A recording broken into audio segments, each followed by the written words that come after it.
Good morning and welcome back to my S ফ্যামিলিতে সবাইকে স্বাগত জানিয়ে শুরু করলাম আজকের একটা নতুন দিনের ব্লগ। আর এটা হচ্ছে মঙ্গলবারের ব্লগ। দেখতেই পাচ্ছ মেয়ে এখানে একটুখানি ব্যায়াম করে নিয়েছে, কারণ ওর শরীরটা দিন দিন আমার মতোই হয়ে যাচ্ছে প্রায়, কারণ ওর সেরকম বাইরে খেলতে যাওয়ার টাইমও নেই আর খেলেও না। তো সেই জন্য ভাবলাম যে আজ থেকে একটা নতুন উদ্যোগ নেওয়া যাক। মেয়ের সঙ্গে সঙ্গে আমিও নিয়েছি, তবে আমারটা শেয়ার করব একটুখানি কাজ হওয়ার পর, এখন নয়। তো এই পাশের দিকে ব্যায়াম করার পরে ওকে ব্রাশ করতে পাঠিয়েছি। তোর কিছু একটা সমস্যা ঘটেছে, সেটা আর মনে নেই। তারপর বিছানা পরিষ্কার করে একটুখানি গ্রিন টিতে চুমুক দিয়েছি। আমিও যেহেতু ব্যায়াম করেছি তাই টাওয়ালটা কাচে প্রচণ্ড ঘেমে গেছিলাম। আর এই পাশে খবর দেখছি যে কিছু একটা ঘটেছে, সেটাই দেখছিলাম। কি হয় সেটাই দেখার, তো সেটা মন দিয়ে দেখছিলাম। তারপর এখানে আগের দিনের চিকেনটা ছিল, সেটা গরম করে নিলাম। এপাশে মটর ভিজিয়ে রেখেছি আগের দিনে, এটাতে ঘুগনি হবে। আর মেয়ে আজকে বলেছে সাদা চাউমিন সেদ্ধ জাস্ট তেলে অল্প ফ্রাই করে চিকেন দিয়ে নিয়ে যাবে। এই যে অভিজিতের যোগব্যায়ামটা কিন্তু আবার অন্য রকম, ঠিক আছে, ডাম্বেল টাম্বেল নিয়ে করে, যেটা আমার পক্ষে সম্ভব না। এক হাতে ক্যামেরা নিয়ে চাউমিন করতে গিয়ে দেখো কড়াইটাই উল্টে যাচ্ছিল। মেয়ে এখানে রেডি হয়ে আজকে নতুন বায়না, দুদিকে চুল বেঁধে যাবে। আর ভেজা চুল বাঁধলে যে কি হয় সেটা আমি কিছুতেই বোঝাতে পারলাম না। ঠিক আছে, একদিন বেঁধে যাক, তারপরে বুঝতে পারবে। এই যে চুল বাঁধতে বসে পড়েছে, এত ছোট ছোট চুল বাঁধা যায়? যা হোক করে বেঁধেছি। ওর বাবা ভিডিও করতে করতে হাসছে আর বলছে এটা কীরকম চুল, টেনে খিঁচে। ওর কোনো অসুবিধা নেই, ওর ভালো লেগেছে। মেয়ে না, একটু তো সাজগোজে মন থাকবেই। এইদিকে আমি খাইয়ে নিলাম, আর ওর বাবা এপাশে দিকে টিফিন বক্সটা প্যাক করলো। তো টিফিনটা দিয়ে না আজকে একটা খুব বাজে ঘটনা ঘটে গিয়েছিল স্কুলে। একজন ফ্রেন্ড বলে দিয়েছিল চিকেন নিয়ে এসছে, ওদের স্কুলে চিকেন নিয়ে যাওয়া বারণ। ও জেদ করেই নিয়ে গেছে, আমরা নাই বলেছিলাম। কিন্তু কি করব বলো, বলে দেওয়াতে স্কুলের ক্লাসরুম থেকে ওকে বাইরে বের করে দিয়েছে। ওর টিফিনটা খাওয়া হয়নি, বেচারা বাড়িতে এসে টিফিনটা খেয়েছিল। নেক্সট বার আর এই ভুলটা আমরাও করব না, ওকেও দেবো না। এপাশের দিকে আমি পেঁপেটা ঘষে নিয়েছি। আজকে পেঁপে একটা অন্যরকম পদ রান্না করব। আর এই দিকে ওই যে টুনা মাছ ছিল, সেটা দিয়ে আজকে সর্ষে বাটা করলাম। আর সর্ষে বাটা পুরো কমপ্লিট হয়ে যাওয়ার পর ওপর থেকে একটু সর্ষের তেল দিয়ে নিলাম, কারণ কষানোর সময় সেরকম সর্ষে তেল দিইনি, কারণ কাঁচা সর্ষে তেলের গন্ধটা বেশি ভালো লাগে সর্ষে বাটাতে। তো চলে, এই পাশে আমার রান্না কমপ্লিট হয়ে গেছে, আর মেয়ে তো স্কুলে চলে গিয়েছে। আর এইদিকে অল্প তেলের মধ্যে দিয়েছি কালো জিরে, কাঁচা লঙ্কা, অল্প একটু পেঁয়াজ, আর ওই ঘষে রাখা পেঁপেটা।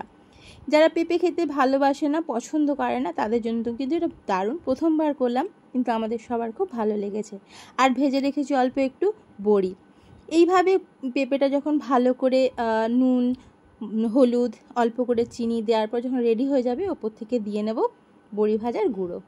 তারপরে চলে এসেছি স্কুলে মেয়েকে আনতে।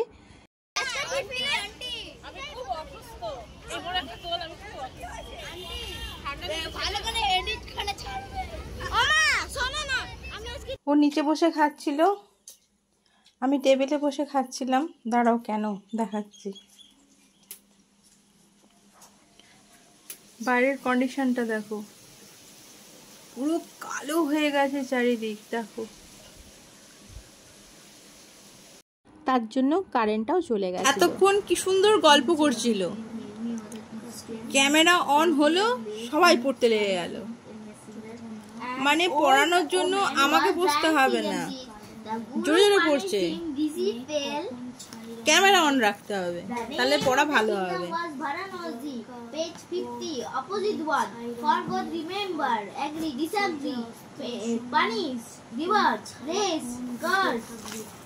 টিউশনে পড়িয়ে ওঠে সবার আগে দায়িত্ব অভিজিৎকে ফোন করা যে রাতে কি রান্না হবে। তো সেই কাজটা করার পর যেহেতু শুনেছে মটর সেদ্ধ করা আছে, তাই জন্য সবার পারমিশন হয়ে গেল যে আজকে ঘুগনি, ডিম সেদ্ধ আর মুড়ি খাওয়া হবে, যেটা কাকদ্বীপ স্পেশাল, মানে আমার শ্বশুরবাড়ির স্পেশাল। আর ওরা মুড়ি খেতে খুবই ভালোবাসে, জানি না কেন। আর আমি যেহেতু একটু মেদিনীপুরের মানে লোক রয়েছি, তো মুড়িতে আমার কোনো অসুবিধা নেই। আর ঘুগনি, ডিম সেদ্ধ থাকলে তার কোনো কথাই নেই। তো এবার সে ঘুগনিটা রান্না করব, তার আগে এখানে জলের বোতলগুলো ভালো করে ভরে ফেললাম যতগুলো ছিল। আর দেখো, তোমাদের সঙ্গে শেয়ার করি, আমাদের এখানকার জল এত নোনা আর এত মানে আয়রনযুক্ত। তো আমি ফিল্টার করে জলটা এখানে খাই, কেনা জলটা যেহেতু খেতে পারি না, ওটা শুধু রান্নাতে হয়। আর ডিপ কলের জলটা আনা হয়, ফিল্টার করে খাই। আর দেখো মানে প্রত্যেক সপ্তাহে দুবার করে ধোয়ার পরেও আমার ফিল্টারে এরকম দশা ঘটে। আর যেহেতু রান্নাঘরে থাকে তো একটু সমস্যা থাকে, কিন্তু এগুলো নোংরা নয়। চেষ্টা করব নতুন একটা ফিল্টার কেনার, ততদিন এটাই চলুক। এবার সে মেয়ে বিছানা পরিষ্কার করে নিচ্ছে, মানে ঝেড়ে নিচ্ছে রাতের বিছানাটা। তোকে শিখিয়েছি ছোট ছোট জিনিসও তো শেখানো দরকার। তো এপাশের দিকে ছোলা ভিজিয়ে রেখেছিলাম, সেগুলো জল ঝরিয়ে রাখতে দিয়েছি, কারণ অভিজিৎ একটু ব্যায়াম শ্যাম করে তো ও না অঙ্কুর ছোলাটা খায়। এপাশের দিকে আমার মশলা কষা রেডি, মেয়ের বিছানা কমপ্লিট, মেয়ে শুয়ে আছে, আর বেজে গিয়েছে 12টা। আর এপাশে আমি ঘেমে নেই, স্নান করে গেছি, এখন হচ্ছে ঘুগনি। পুরো পাড়া ঘুমিয়ে পড়েছে, শুধু আমাদের এই রুমটা আর মানে আমাদের বাড়িওয়ালা বা এখানে যারা আরও থাকে তারা শুধু জেগে আছে, বাদবাকি যাদের বাড়ি রয়েছে সবাই ঘুমিয়ে পড়েছে। খুব মানে রাতের রান্নার চাপটা একটু থাকছে না, জানি না কেন। সবার মুড়ি খেতে খুব ইচ্ছে হচ্ছে, রুটি পরোটার দিকে মন যাচ্ছে না, কারণ প্রচণ্ড গরম। তোমরা বুঝতে পারছো কিনা জানি না, ক্যামেরাতে মানে মারাত্মক গরম লাগছে। সেদিকে কথা বলতে বলতে মশলাটা কষানো রেডি হয়ে গেছে, আর সেদ্ধ করে রাখা আগে থেকে আলু আর মটরটা দিয়ে নিলাম। আর আমি রসুন আর আদাটা আজকে একটু কমই দিয়েছি, কারণ একটু রিচটা কমই করলাম। তবে লাল লাল ঝোল হয়েছে, কাশ্মীরি লঙ্কা গুঁড়ো দিয়েছি, আর অল্প ঝাল তো ছিলই। ডিম সেদ্ধ হয়ে গেছে, শসা পেঁয়াজ কুচিয়ে নিয়েছি, অভিজিৎ এসে গেছে, ও হাত পা ওয়াশ করতে গেছে। আর এপাশে দেখাই ঘুগনিটা ওপর থেকে মশলা দেওয়ার পরে কীরকম হয়েছে, একদম সুন্দর কালার এসে গেছে। এবার এটাকে বেড়ে ফেলার পালা। চলো মেয়েকে তো আগে খেতে দিয়ে নেব, কারণ ওর প্রচণ্ড রাত হয়, আর আমি রাত করে রান্না করি, কারণ অভিজিৎ লেট করে আসে, আর ও যদি এসে একটু ঠান্ডা ঠান্ডা খাবার খায় কীরকম এটা লাগবে না। তাই একটু সবাই যখন জেগেই থাকি তাই একটু লেট করে রান্না করি, সবাই গরম গরম খাবারটা খায়। তো এই পাশে আমি খাবার দাবার তো বেড়ে নিলাম।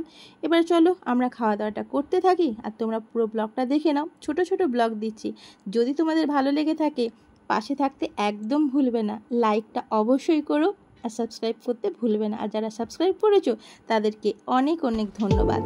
তো চলো দেখা হচ্ছে নতুন একটা ভিডিওতে, ততক্ষণে সবাই ভালো থেকো, সুস্থ থেকো, টাটা।